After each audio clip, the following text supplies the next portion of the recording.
अंदर से जान निकल रही है, मुझे प्यास लगी हुई है, कोशिश कर रहा हूँ कि मुझे खाने के लिए मिल जाए।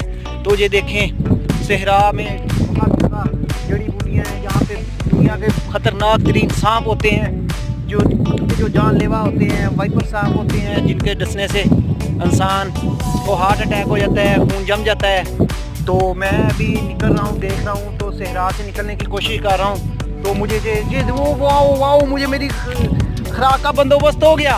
मुझे ये देखें, ये मुझे ये मिले हैं अंडे कछुए के, ये कछुए के अंडे मिल गए मुझे 4। वाओ, रेगिस्तान का ये कछुआ तकरीबन 20 किलो तक का होता है, और इस अंडे से मुझे 4 अंडे मिले हैं, और ये मेरे नाश्ते का, दोपहर के खाने का